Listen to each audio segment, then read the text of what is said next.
गंदम import export में 32 साल से करप्शन घोटाला, 5 लाख टन बाहर भेजने की तैयारी, आटा महंगा होने का खदशा।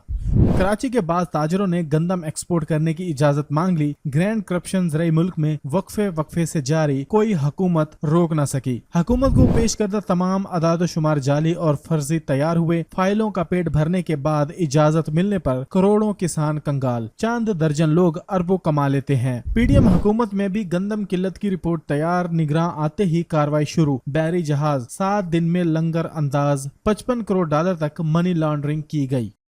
एक तरफ हुकूमत ने गंदम के ऐन उस वक्त इंपोर्ट की इजाजत देकर पाकिस्तानी काश्तकार को बर्बाद कर दिया और सबसे ज्यादा नुकसान भी पंजाब के काश्तकार का हुआ। और हैरान कुन तौर पर गुज़श्ता 32 साल से जारी एक मुनज़्ज़म करप्शन जो कि मखसूस अदवार में होती है, उसके तहत 5 लाख टन एक्सपोर्ट करने की इजाजत देने पर गौर शुरू कर दिया है। और इस हवाले से कराची के बाज़ ताजरों ने तहरीरी तौर पर गंदम को एक्सपोर्ट करने की इजाजत मांग ली है। ये ग्रैंड करप्शन इजराइल मुल्क पाकिस्तान में गुज़श्ता 32 साल से वक्फों से जारी है और इसे कोई भी हुकूमत रोक नहीं सकी कि हुकूमतों को पेश करदा तमाम अदाद शुमार जाली और फर्जी तैयार करके फाइलों का पेट भरने के बाद इजाजत मिलने की सूरत में करोड़ों किसानों को कंगाल करके चंद दर्जन लोग अरबों रुपए कमा लेते हैं। पीडीएम की साबका हुकूमत में गंदम की किल्लत के हवाले से एक रिपोर्ट बनाकर रख ली गई थी और जो ही ना तजर्बाकार निगरान हुकूमत ने हलफ लिया, अखबारात, इलेक्ट्रॉनिक और सोशल मीडिया पर मुहिम शुरू कर दी गई कि मुल्क में गंदम की शदीद किल्लत आने वाली है। इस हवाले से बाज टाउटों के जरिए कालम भी लिखवाए गए जिस पर निगरान हुकूमत अपने इब्तदाई अयाम में ही दबाव में आ गई और इंपोर्ट की इजाजत दे दी गई। हालांकि उस वक्त भी हुकूमत पंजाब और वफाकी इदारे पास्को समेत निजी शोबे में वाफिर गंदम मौजूद थी और सिंध की गंदम मार्केट में फरोख्त के लिए आने में सिर्फ 2 माह बाकी थे, मगर धड़ाधड़ गंदम मंगवाई गई। और हैरान कुन अमर यह है कि रूस और यूक्रेन से बजरिया बहरी जहाज गंदम मंगवाने में कम से कम 22 दिन दरकार होते हैं और इस वक्त में लोडिंग और अनलोडिंग शामिल नहीं होती। मगर जो ही निगरान हुकूमत ने दबाव में आकर गंदम इंपोर्ट करने की इजाजत दी तो गंदम लेकर पहला यूक्रेनी जहाज सिर्फ 7 दिन में कराची पोर्ट पर पहुंच चुका था, जिससे ये बात साफ जाहिर होती है कि इजाजत मिलने से बहुत दिनों पहले ही सौदे हो चुके थे। तमाम इंपोर्टर्स को इल्म था जो धड़ाधड़ सौदे करते हैं और यूक्रेन, रूस और बल्गारिया समेत 5 ममालिक से कम अव्वल जबकि ज्यादातर दोम, सोइम और चहारम यानी 3rd क्लास गंदम की बुकिंग जारी थी। और जो ही हुकूमत की तरफ से इजाजत के बाद डॉलर जारी हुए तो मुल्की तारीख का मनी लॉन्ड्रिंग का एक बड़ा रास्ता खुल गया। जिम्मेदार जराये के मुताबिक तकरीबन 50 से 55 करोड़ डॉलर की मनी लॉन्ड्रिंग की गई थी। अब अगर गंदम एक्सपोर्ट करने की इजाजत मिलती है तो गंदम और आटा मजीद महंगा होगा और उस वक्त तक 3940 रुपए फी मन सरकारी कीमत वाली गंदम किसान 2400 से 2800 रुपए फी मन फरोख्त करके अपना कबाड़ा कर चुका होगा।